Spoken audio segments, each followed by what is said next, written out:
Olá, como é que você está? Tudo bem? No vídeo de hoje eu vou reagir ao conteúdo produzido pelo Jean-Val Elan lá no podcast Inteligência Limitada. E o título do vídeo que eu vou reagir é Sua mente vai explodir depois que ver essa explicação da criação dos seres humanos, segundo o Jean-Val Elan. Aí um título bem já chamativo, né, com uma cara de clickbait, espero que não, tá? Mas vamos lá. Vamos iniciar a reação. E antes de começar, deixa o like, se inscreve se você não é inscrito, né? Ativa as notificações, isso é muito importante para ajudar o canal a crescer, tá joia? Então bora lá pro conteúdo. O mal? É uma forma de tapar esses buracos? Não, as mitologias explicam redondamente bem o que a teologia, de forma quadrada, não consegue explicar. O que é que as mitologias dizem? E o que é a mitologia, meu xará Rogério? O que é a mitologia? Há cerca de 47 mil anos que o ser humano racional, porque o gene FOXP2 que surgiu no nosso neocórtex, desde então, minorias humanas foram organizando o pensamento e ao longo dos últimos 20 mil anos, tradições orais começaram a ser criadas sob a forma de verso e rima, para fechar bem a notícia, porque com métrica e rima, se você for transmitir oralmente, mais fácil de decorar. Se alguém inventar qualquer coisa diferente, vai soar mal, etc. E tal. Então, assim, eu estudei mais de 100 mitologias, cara, das que sobraram, porque muito foi destruído. Muito foi perdido. Dessas mitologias todas que eu estudei, fui obrigado a estudar, todas elas dizem algo muito claro, Que é um monomito. que é a questão do ovo cósmico. Do? Ovo cósmico. O que é o ovo cósmico? A cosmogênese da nossa realidade. Como surgiu o universo. O Gênesis. Todas elas falam que tudo surgiu através do mito do ovo cósmico. A própria ciência moderna, quando fala do Big Bang, que é uma sopa de quarks e gluons que eu lhe dei no presente inútil naquele saquinho, que ao se expandir, não é explodir, se expandir, teria criado tudo isso que nós conhecemos. Né? A ciência diz, não existia nada, de repente apareceu essa singularidade. A ciência apenas transformou o velho mito do ovo cósmico das mitologias no que ele chama de singularidade. Mas indo para o mal, o que é que as mitologias dizem? Mitologia chinesa, no início não existia nada. Depois surgiu um ovo cósmico, esse ovo ficou, teve uma hora que quebrou, aí do ovo saíram três coisas. O Yin, o Yang e Panku, o criador caído no Yang e reconstruído a partir das suas próprias sobras. Como assim? Eu sabia do Yin e Yang. E Panku caído no Yang, é isso que a cosmogonia chinesa diz. Eu não sou especialista na cosmogonia chinesa, mas o que eu sei desse mito da criação é que não havia nada anteriormente. Existia o que comumente a gente começou a chamar de caos, ou seja, um infinito potencial de vir a ser. Não é que não existia nada. Esse nada não era um vazio propriamente dito, mas ele era preenchido ou constituído com os infinitos potenciais de vir a ser, tá? Então nesse, digamos assim, oceano de caos, emerge um ovo. E dentro desse ovo existiam o Yin, o Yang e esse ser que ele chama Panku, tá? Quinta série lá atrás, deixa ela lá atrás, pessoal. Então, esse ser, alguns mitos dizem que ele ficou gritando, e aí o Rei Celestial, se não me engano, de Jade, uma coisa assim, não sei se, eu não decorei essas mitologias, não estudei isso há muito tempo. Mas vamos lá. Numa das mitologias, esse cara escuta aqueles gritos intensos ali e quebra o ovo. Em outra versão desse mesmo mito, conta que esse cara ele ficou 18 mil anos dentro desse ovo e ele foi crescendo, e aí ele rompe o ovo. No que ele rompe o ovo, o Yin vai para cima, o Yang vai para baixo, ou ao contrário, o Yang vai para cima, que é mais sutil, o Yin vai para baixo, que é mais denso, que era o céu, né, e a terra, e aí esse ser, Panku, ele vai se esforçando para manter o céu e a terra distantes. Como ele ainda era, entre aspas, um recém-nascido, ele foi crescendo, e na medida que ele foi crescendo, ele foi conseguindo espaçar ainda mais os céus e a terra. Ele foi deixando as duas coisas bem distantes e seguras. Em um determinado momento, esse cara ele consegue manter o céu numa posição fixa, a terra numa posição fixa, e ele fala, cansei. E aí ele vai dormir. Só que ele estava tão cansado, foi tão foi tão difícil de fazer essa sustentação do céu e da terra, né, a separação dos dois, que na hora que ele fala eu vou descansar, na verdade ele morre. E aí o mito chinês fala que quando ele morre, por exemplo, os pelos do corpo se tornam a relva e as árvores, um olho se torna o sol, o outro olho se torna a lua. Então o corpo dele vai se desmanchando na estrutura que a gente concebe hoje como sendo, né, a vida aqui no planeta. Tá? Então o que eu sei desse mito é esse, não tem algumas coisinhas que o Elan colocou aqui. Vamos lá. A hindu diz que não existia nada, surgiu o Anda, que em sânscrito Brahmananda, o ovo de Brahma. Surgiram duas locas e o criador Brahma caído em uma das locas, por isso que na mitologia se diz que tem o Brahma Loka, que seria um universo paralelo ao nosso, e o nosso é Buloka, universo biológico.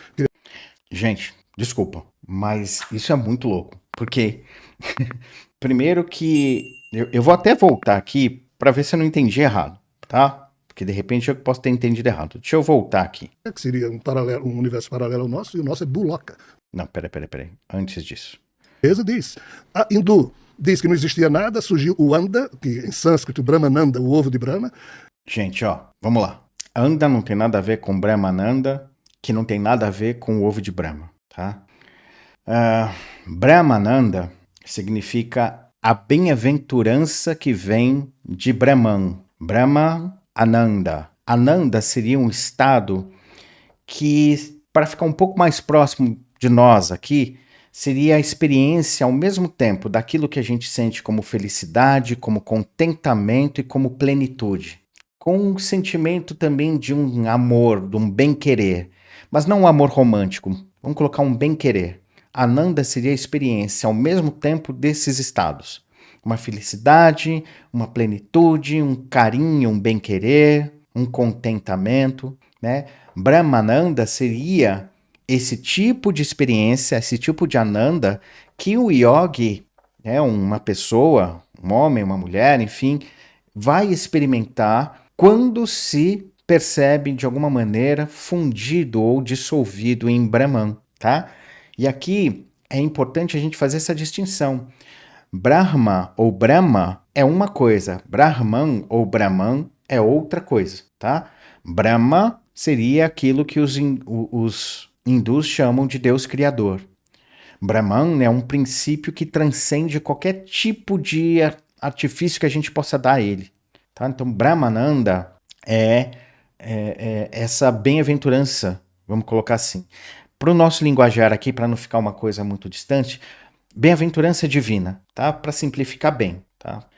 Então, não tem nada a ver com o que ele colocou aqui. Nada mesmo, pessoal. Isso aqui, ele falou bobagem. Aqui, o que ele falou é uma bobagem. Surgiram duas locas e o criador Brahma caído em uma das locas, por isso que na mitologia se diz que tem o Brahma Loka, que seria um universo paralelo ao nosso, e o nosso é Buloka, universo biológico. O criador caído lá. Como é que esse criador caiu lá? Vamos lá. Vamos tentar desfazer essa confusão. Vamos lá, peraí, deixa eu tentar me organizar aqui. O mito da criação que a gente tem no hinduísmo, na verdade nós temos muitos mitos da criação no hinduísmo. Tem mito de criação que fala que foi Shiva, o criador. Tem mito que fala que foi Vishnu, o criador. E tem mito que fala que foi Brahma, o criador. Então tem para todos os gostos, tá? Mas um específico, que é o que ele fala aí do ovo cósmico, está mais ligado à figura de Shiva e não necessariamente de Brahma. Esse ovo cósmico, ele dá, entre aspas, né? Ele é como é que eu vou colocar isso? Ele é o ponto de manifestação de um ser que é chamado de Svayambhu. Svayambhu, ou Svayambhu, significa autocriado, automanifesto. Então não é que alguém criou, ele se manifesta. Então, esse estado de automanifestação, está muito associado à figura do Shiva. E aí eu não vou explicar em pormenores, porque só que esse vídeo vai ficar também gigantesco, com mais de 1 hora. Mas vamos lá. Então, Shiva, ele é de uma... Tem um vídeo aqui no canal que fala sobre a Trindade. Se vocês quiserem aprofundar um pouco mais, vocês podem ir lá na playlist e assistir esse vídeo, tá? Vou ver se eu coloco um cardzinho para ele aqui no vídeo.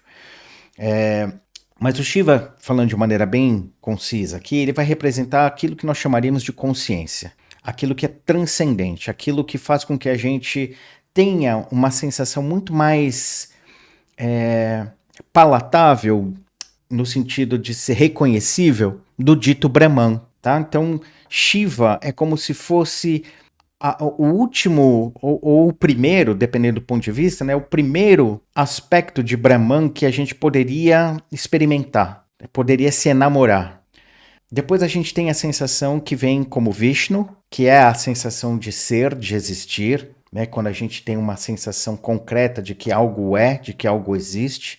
Então Vishnu ele também, nesse aspecto, é ele que está ligado a essa sensação aí de manifestação, tá? E depois, por último, a gente tem aquilo que nós chamamos de Brahma. Brahma, falando de uma forma bem simplista e direta aqui, para não enrolarmos muito, seria algo como a nossa mente, tá? A nossa mente, mas num aspecto mais profundo, não essa mente racional e lógica que a gente está tendo aqui, tá?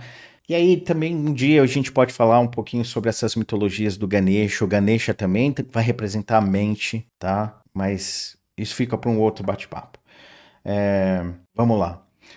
Então, no mito de criação indiano, quando o Brahma está envolvido, é o seguinte: existia de novo um oceano. Esse oceano, na tradição indiana, era chamado de Oceano do Leite, né? Ou Oceano de Leite. E nesse oceano, que seria aquelas águas primordiais, né? Exemplo do conto taoísta, seria o potencial de vir a ser, né? O infinito potencial de vir a ser. Estava lá flutuando uma serpente enorme. A serpente, na tradição indiana, ela vai estar ligada muitas vezes à sabedoria, mas nesse caso específico, né, o nome da serpente é Ananta. Essa serpente está ligada ao que? À eternidade, ao tempo. Tá? Então, a primeira coisa que emerge desse potencial de vir a ser seria o tempo. E esse tempo, essa serpente, é o local onde Vishnu, a sensação de existir, de ser, ou seja, a manifestação, repousa. Espaço e tempo. É uma forma como a mitologia está ali, de uma maneira simplista, dizendo que surgiu o espaço e o tempo. Do espaço e tempo, ou seja, de Vishnu, deitado sobre Ananta, a serpente, tem aos pés dele, e aqui não vou discutir se é machista ou não é o foco aqui, aos pés está a figura da Lakshmi, massageando os pés de Vishnu. Os pés, dentro da tradição simbólica lá na Índia, os pés está associado a essa experimentação da materialidade concreta, da sua forma mais, digamos assim, mais bruta ou mais elementar, tá? Então, quando a gente vê a Lakshmi massageando os pés, a Lakshmi ela vai representar prosperidade e não riqueza. Prosperidade, ou seja, aquela força necessária, não no sentido de que a gente precisa, mas no sentido adequado, a força adequada / necessária para que tudo se desenvolva, para que tudo possa ter sucesso. De uma forma bem simplista falando, é isso que a Lakshmi vai representar. Então ela massageia os pés, que é na representação do homem universal, do qual Vishnu está ali como representante, tá? Desculpem, vai horas se eu for explicar tudo direitinho. Mas os pés vai representar essa expressão da vida ou da existência no seu aspecto mais elementar, no seu aspecto mais rude, tá? Ou primário. Então, ter a Lakshmi massageando ali é uma forma de dizer, vocês, independente de qualquer coisa, né, o universo, independente de qualquer coisa, tem todo o potencial para se desenvolver, tem todo o potencial para lograr sucesso, tá? Então, diz que Vishnu estava deitado ali, e aí começa a sair do umbigo de Vishnu um caule de uma flor de lótus.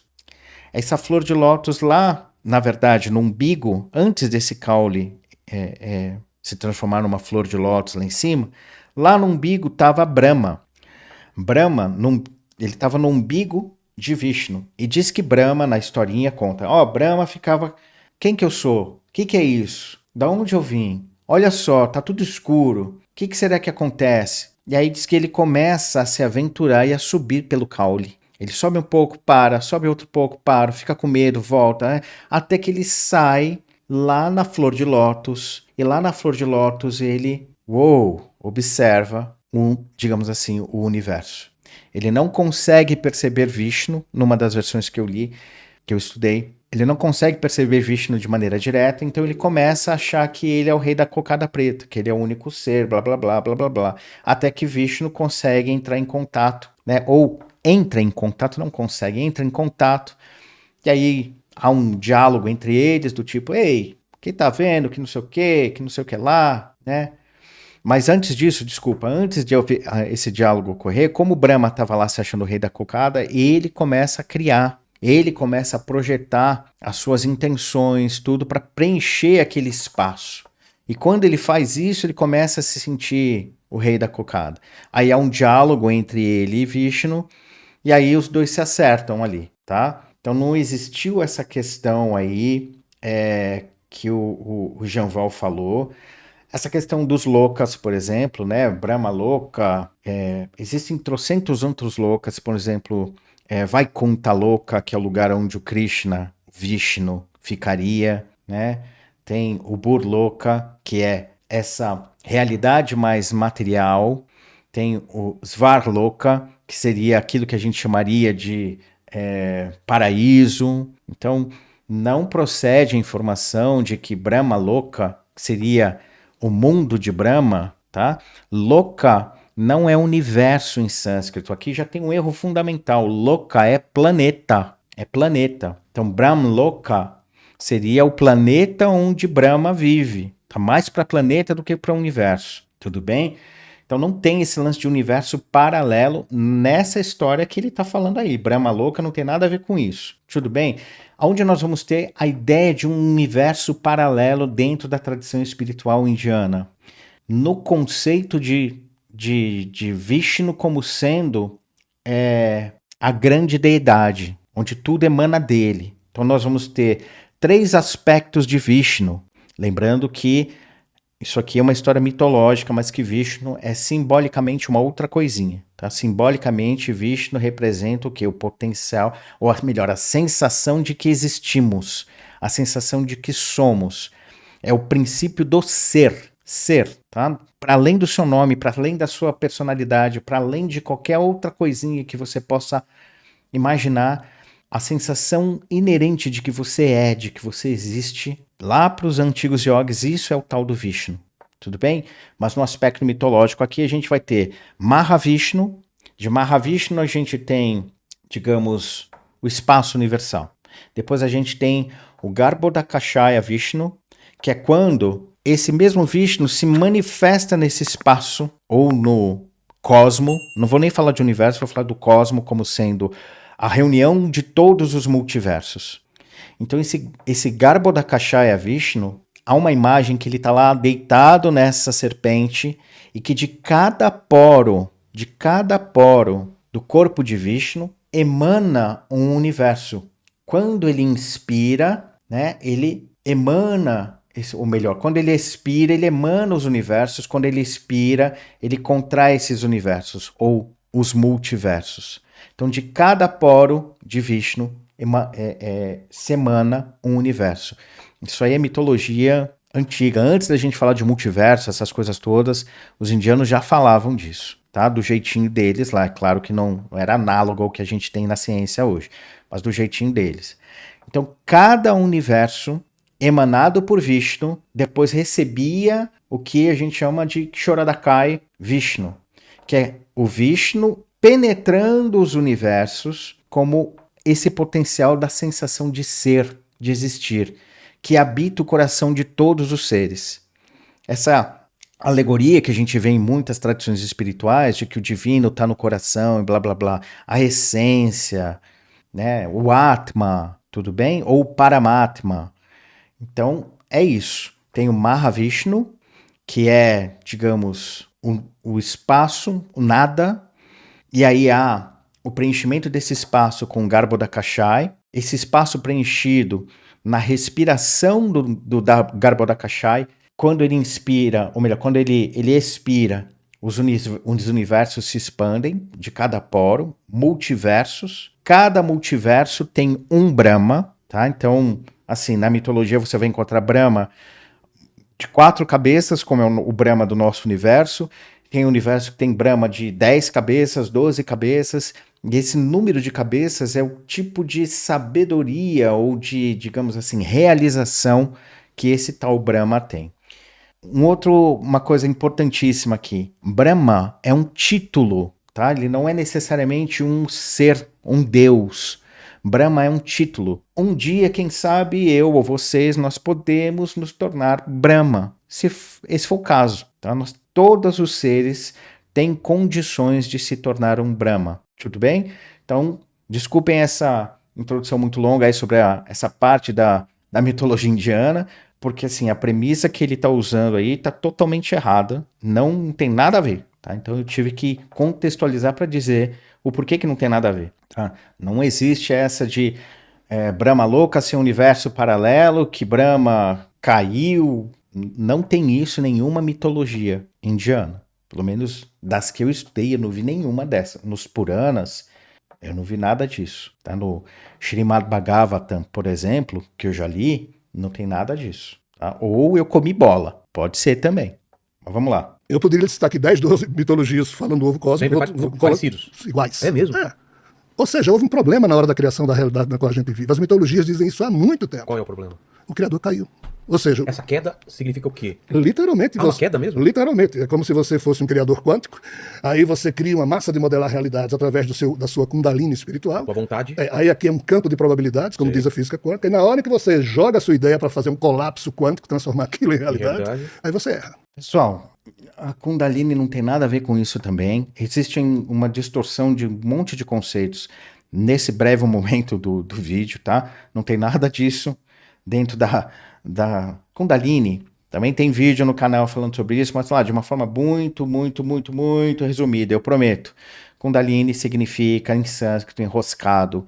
E isso tem a ver não com uma energia que está na nossa coluna, mas com a forma como eu e vocês nos relacionamos emocionalmente com tudo que está ao nosso redor.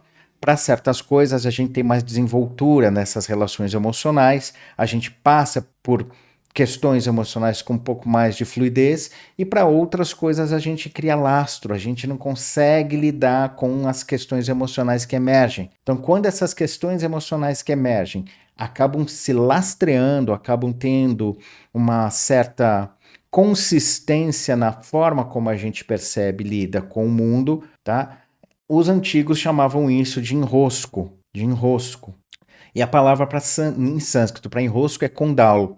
E no aspecto feminino é Kundalini. Então é para dizer não que é uma energia feminina, mas que ela está ligada ao quê? A uma expressão da Shakti. Shakti é a força que emana daquilo que nós conhecemos como Shiva, que para didática foi correlacionada à esposa do Shiva, né, a Parvati, ou Durga, ou Kali, dependendo do momento ou da forma como ela está manifesta. Então essa Shakti, a gente deu essa alcunha de feminina, né, para didática, não que exista uma energia masculina ou feminina, energia é energia.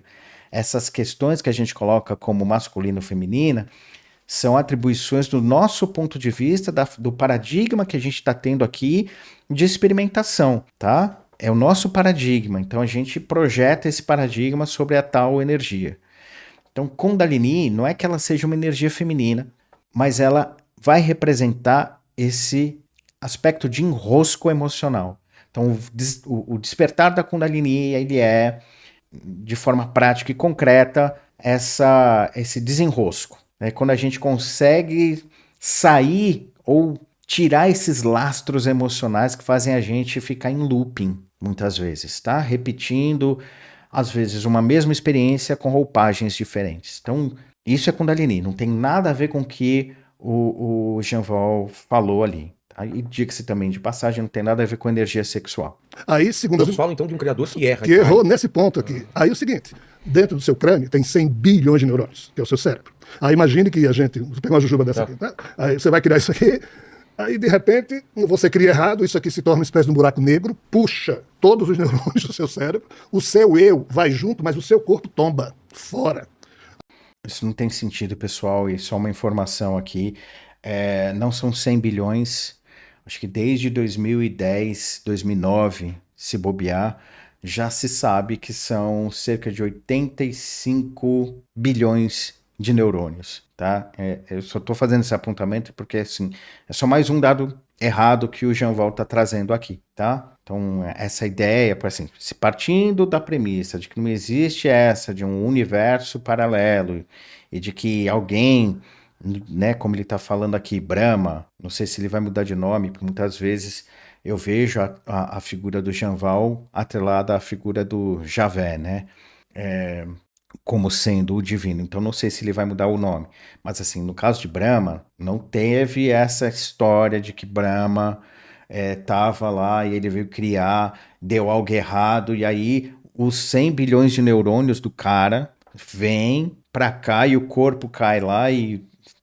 Vocês entendem que isso tá meio fantasioso, né? Mas vamos lá. Aí quando isso aqui se colapsa, cria uma blindagem que separa isso aqui Do resto. Só que o seu eu, faz de conta que o seu criador, está lá dentro, e os 100 bilhões de neurônios do seu cérebro, todos fragmentados pela queda, estão aqui dentro. Aí o seu eu se reconstrói com as partes podres de si mesmo. É isso que todas as mitologias dizem. Então esse ser se construiu Não, as mitologias não dizem isso, não falam isso, tá? Não é verdade. mal. O fato de ter se construído mal... Ser construído ou construído o universo mal? Ele construiu mal o Ou tudo universo. é a mesma coisa? Ele construiu mal o universo e se reconstruiu na parte interna do universo que ele criou da pior forma possível, porque a outra parte dele ficou lá fora.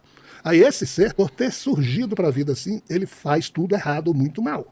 Ele seria o próprio mal. Eu falei tudo isso para chegar no mal. Então as mitologias, diferentes das religiões. O mal vem do próprio criador? O mal, o que nós chamamos de mal, veio de um erro do Criador, que sem maldade nenhuma. Não foi proposital. Não foi proposital. É isso que as mitologias dizem. Só que, entenda, mitologia existiu sempre, mas há cerca nos últimos 4.000 anos, quando as religiões surgiram, o que as religiões fizeram? Cancelaram tudo Por quê? isso aqui. Porque eles, Criar uma nova mitologia? sim, eles pegaram um dos entes mitológicos, que é esse Criador caído, porque Javé é esse Criador caído. O Javé, pai de Jesus, Quando que ele cai? há 13,8 bilhões de anos, no início disso tudo. Quando ele cria tudo? É isso que as mitologias Não, mas dizem. na Bíblia... Vamos lá. Nem toda a religião varreu as mitologias porque, enfim, eu posso falar com um pouco mais de propriedade das mitologias indianas que acabaram sendo, de uma certa forma, vamos colocar com esse termo, né, assimiladas por aquilo que está escrito nos Vedas, tá? E foram refinadas, foram ganhando novos ares, mas digamos que o núcleo dessas mitologias mais primitivas ainda estão lá nesses princípios religiosos que hoje nós chamamos de hinduísmo, tá? Estão mais refinados, estão com, digamos assim, adereços mais bem construídos, mas ainda se referem a essas mitologias, entre aspas, originais, tá? Então, as religiões, eu também tenho um algo contra as religiões, no sentido da sua estruturação hierárquica, no sentido de dizer que existe uma escala de poder e que essa escala de poder foi utilizada e é utilizada há milênios para criar uma estratificação social, tá? Dentro daquele mito que ele fala do Panku, logo no primeiro, né, o mito da criação chinesa, né, existe uma continuidade, que é da história de uma deusa, que eu posso estar errando o nome agora, acho que é Nuwa, acho que é isso, que é a que traz os primeiros seres humanos para o nosso planeta. Então olha que interessante, diz que essa deusa estava lá depois que foi feita essa separação, blá blá blá, ela estava se sentindo sozinha, ela estava andando, né? Estava tudo meio vazio, porque criação tinha acontecido há pouco tempo, né, o céu tinha ficado estável e a terra ficado estável há pouco tempo. É, e aí ela estava andando e tal, e ela falou, pô, tô sozinha, tô sozinha. E aí diz o mito que essa deusa chinesa, né, olhou para um lago e viu seu reflexo. E aí ela falou, por que eu não crio pessoas à minha imagem e semelhança? Aí ela vai, pega a terra, a lama lá do Rio Amarelo, na China, e vai moldando um monte de pessoas, tá? Vai moldando um monte de pessoas. Ela fica cansada. E aí, o que ela faz? Ela pega um pedaço de corda, mistura essa corda lá na lama e gira. Aonde respingava a lama eram as pessoas e por aí vai. Tá? Posteriormente, a estrutura religiosa já taoísta, porque parece que esses mitos da criação têm origem na tradição taoísta, posterior a Lao Tse, né, ou Lao Tzu. Então os caras usaram essa mitologia aí dessa deusa Nuwa, se eu não me engano, se não estiver errado, para justificar a separação da sociedade em castas. Diferente da Índia, que tinha várias castas, na China basicamente eram os nobres e o povão, tá?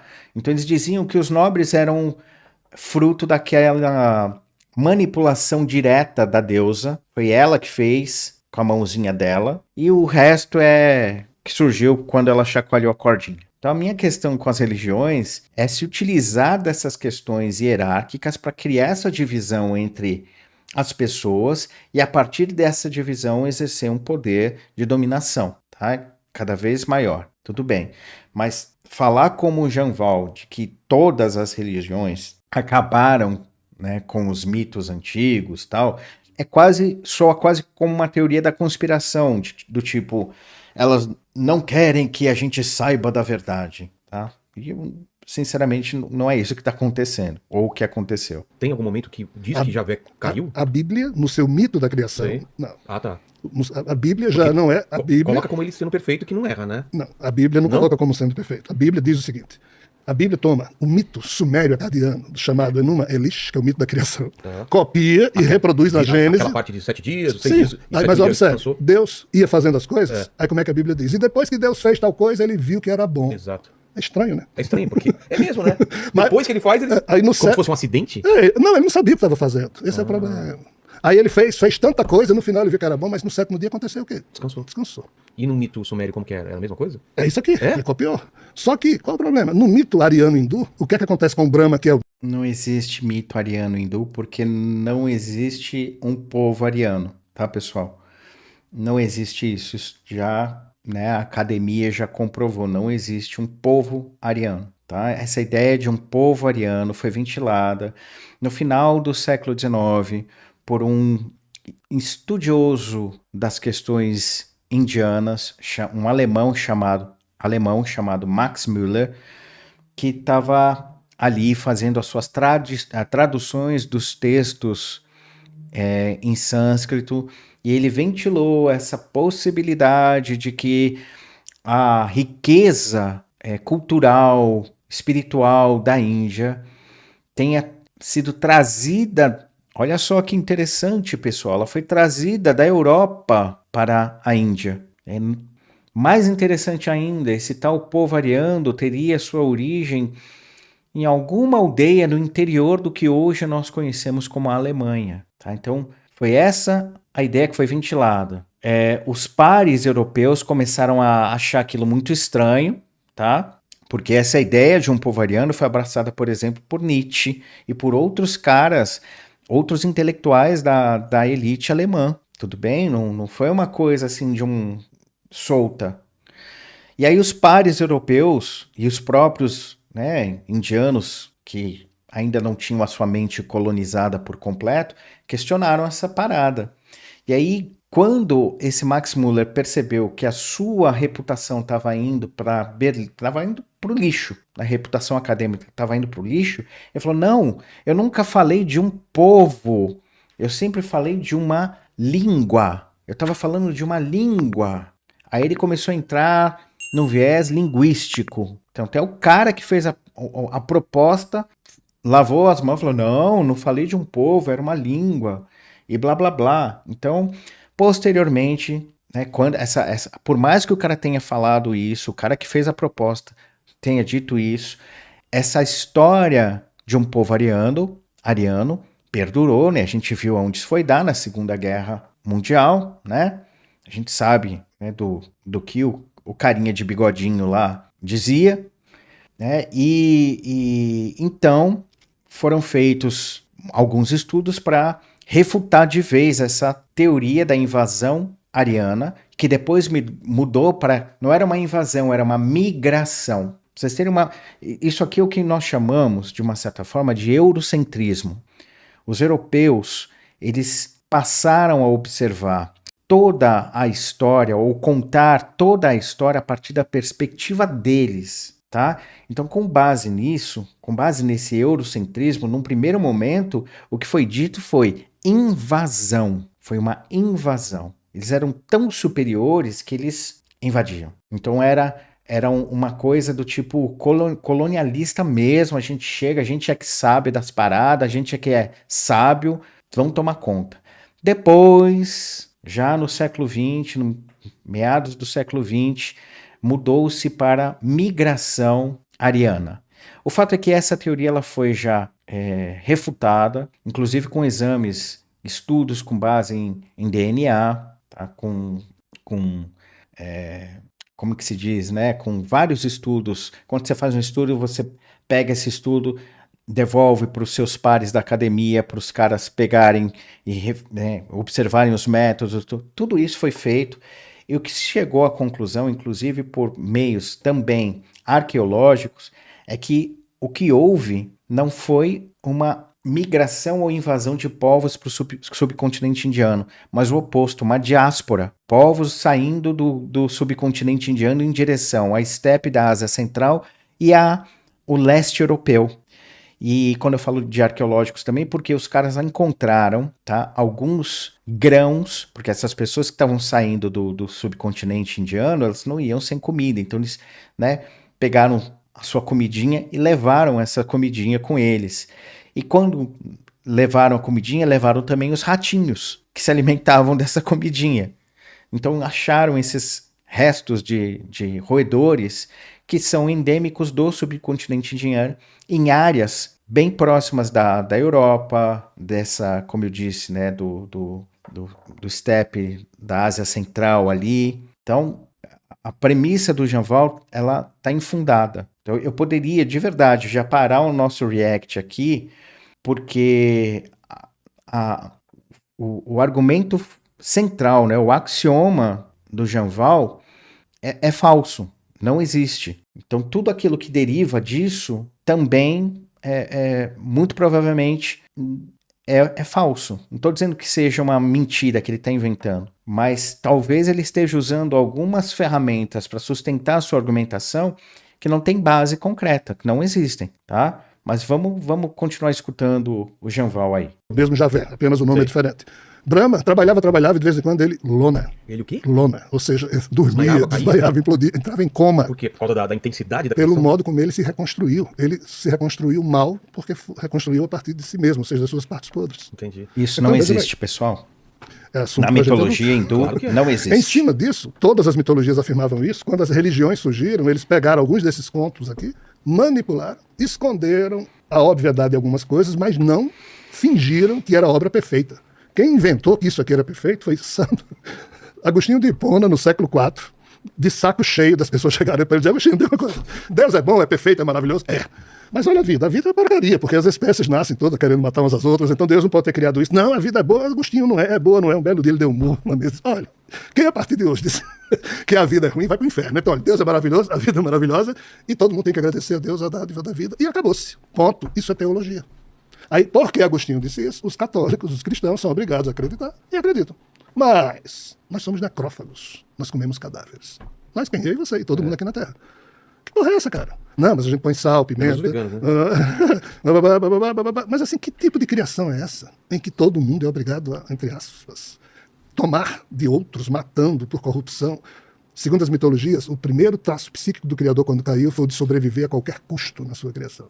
Isso aí ele teria corrompido o seu código, e até hoje o código, que é o genoma da gente, os nossos 28.869 genes, trazem essas sequências genéticas que nos obrigam a...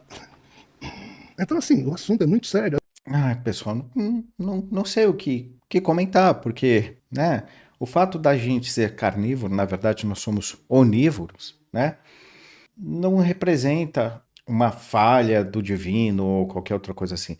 É importante que a gente, a partir de agora, né, comece a observar o que o Jean Val está trazendo como uma crença, tá? É uma crença. Nesse sentido, não é nada muito diferente daquilo que ele está criticando, né? Como as religiões fazendo isso, fazendo aquilo, deturpando isso, deturpando aquilo. Na essência, o que ele está fazendo, né, o que ele está transmitindo, é também uma deturpação, é também uma adequação de acordo com alguns parâmetros que ele sente ser os mais aceitáveis para ele, tá? Faz sentido para ele. E ok, nesse aspecto, ó, tá tudo certo. O que eu estou falando é que seria interessante a gente observar o que ele está falando apenas como uma expressão de uma crença. E é importante também a gente lembrar que nem sempre aquilo tem coerência, nem sempre aquilo que parece estar estruturado numa ordem lógica tem sentido, tá? Vou fazer uma confissão aqui para vocês. Numa das vidas que eu me lembro lá na Índia, antiga, não era tão antiga assim, era a Idade Média, eu me lembro que com 5 aninhos eu estava na porta da frente da casa que eu vivia, eu era o filho único. A minha mãe estava ajoelhada na minha frente, triste, obviamente, mas dentro da casa, num dos, né, era um vão, né, era uma sala, digamos assim. Tava a figura do meu pai naquele momento, né, aquela pessoa que naquela época era o meu pai. Estava muito bravo e num processo de negação muito forte. E eu me lembro que eu olhei para essa figura, para essa mulher que era minha mãe, e eu tava com uma trouxinha nas minhas costas, de ter uns 5 anos no máximo. Olhei pra ele e falei assim: fala pra ele que quando eu completar 10 anos, ele tem que levar os meus materiais lá na escola. É a obrigação dele, é o compromisso dele. Aí eu me despedi e fui andando, saindo da casa, fui andando na trilha, né, de terra batida, obviamente, e me perdi dentro de uma floresta, na trilha dentro de uma floresta. Eu cheguei num casebre, casebre, sei lá o nome que possa se dar aquilo, uma casinha de madeira e de palha. Tinha um yogi lá, um velhinho esperando a gente, não sei quem é, não adianta me perguntar, não sei quem é. E, na verdade, eu não faço a menor questão de saber. E aí lá, eu me lembro que eu iniciei um treinamento yogi, e uma das coisas que a gente treinava, tá, era uma espécie de debate. Então, mesmo que era eu e um outro menino, eram só nós dois nesse que ficamos lá com esse senhor. Então, mesmo que aquele garoto tivesse falando a verdade, ele estivesse com argumentos concretos, a minha obrigação naquele debate era refutá-lo, e eu tinha que ganhar aquele debate. Então isso era uma parte dos ensinamentos que a gente tinha, que eu tive, né, com esse yogi. Por que eu estou trazendo isso? Porque é um alerta. Mesmo que o discurso esteja lindo, coerente, lógico, ele não é garantia de que a coisa é real, né, de que a coisa transmite alguma verdade. Tá? Um outro sábio indiano, esse sim, milenar, chamado Vasishta, foi o mestre espiritual de um avatar conhecido como Rama, ou Rama, como normalmente a gente fala aqui. Esse Vasishta, num determinado momento, vendo lá que o Rama estava patinando na sua jornada, olhou para o Rama e falou: ô Rama, você não sacou ainda que você tem que abandonar a sua mente? E o Rama ficou olhando para ele e falou: o que é isso? O que você quer dizer? Ele falou assim: ó, a mente pode dar concretude e realidade para duas coisas opostas. Ela vai fazer com que coisas possam ser coerentes, mesmo que essas coisas sejam opostas. Então, o que ele estava querendo dizer, Rama, transcende esse aspecto intelectual.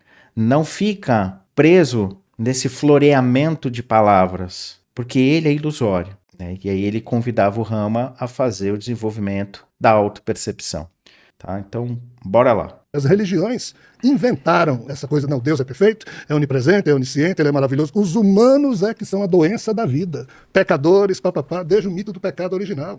Cara, isso é transtorno mental. O quê? A explicação que a teologia dá para a necessidade do batismo. Por que é que a gente batiza nossos filhos?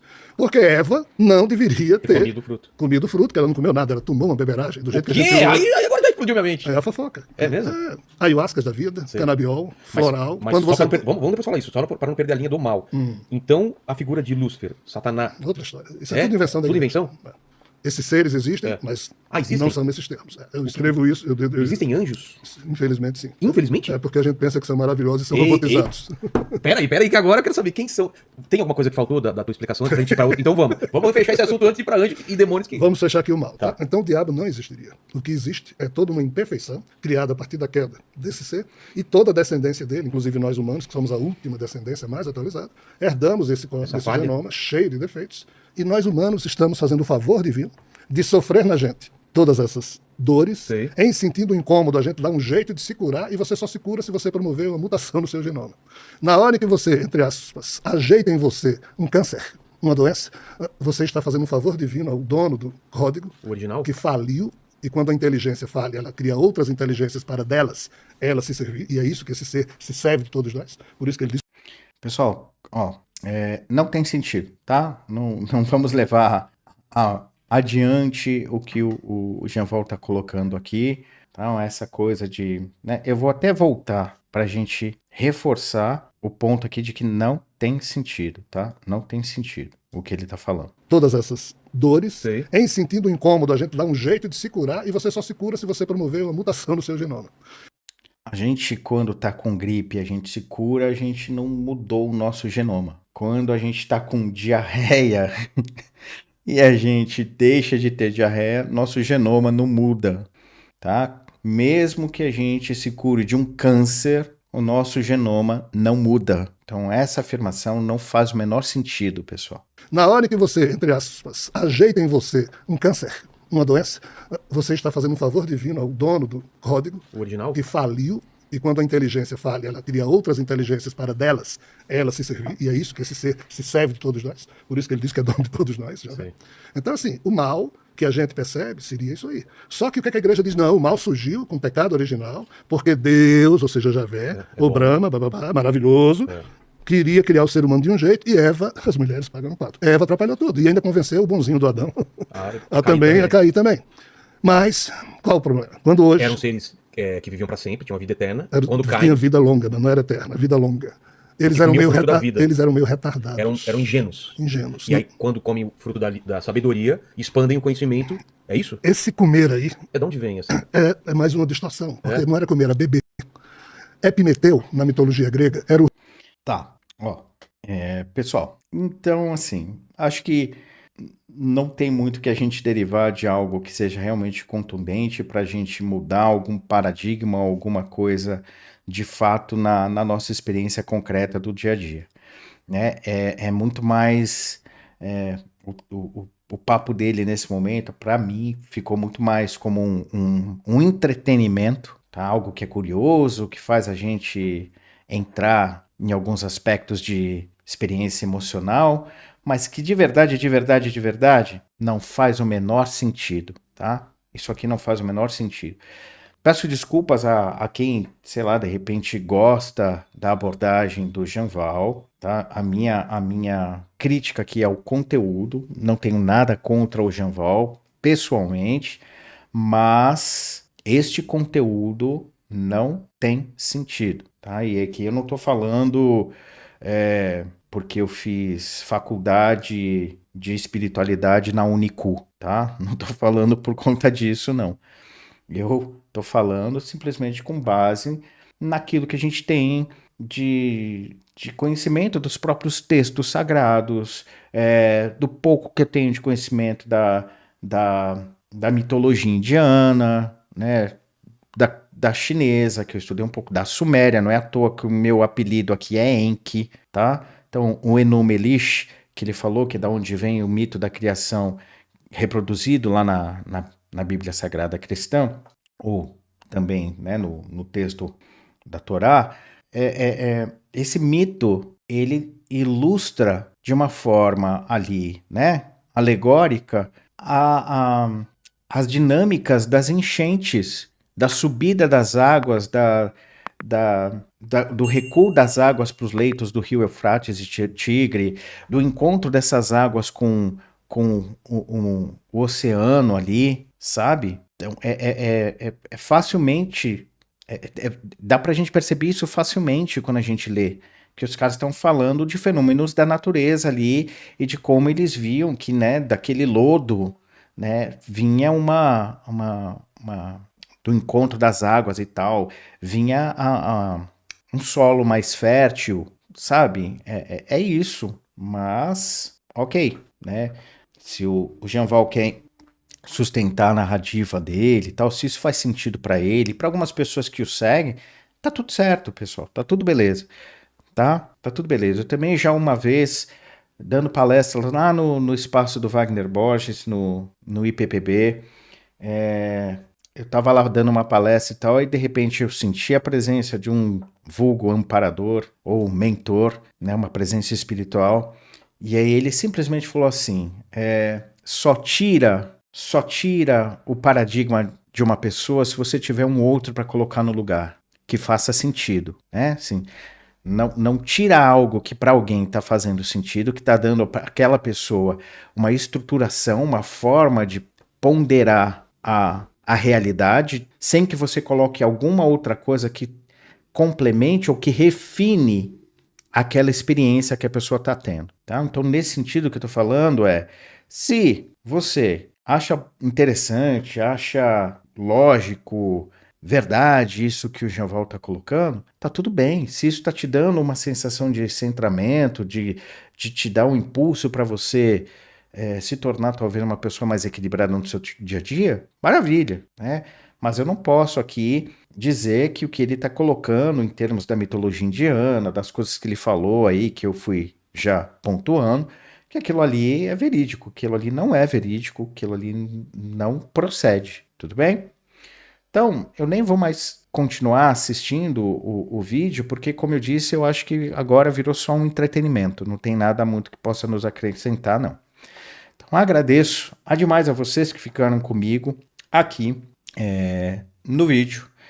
Peço mais uma vez, se você gostou, deixa o like, se inscreve, ativa as notificações. Se você quiser contribuir com o meu trabalho, tem a chave Pix para você fazer uma doação pontual. Tem também na descrição do vídeo o link do meu Apoia-se para você se tornar um apoiador. Aliás, eu já agradeço os apoiadores do canal e também tem a possibilidade de você se tornar membro do canal, tá?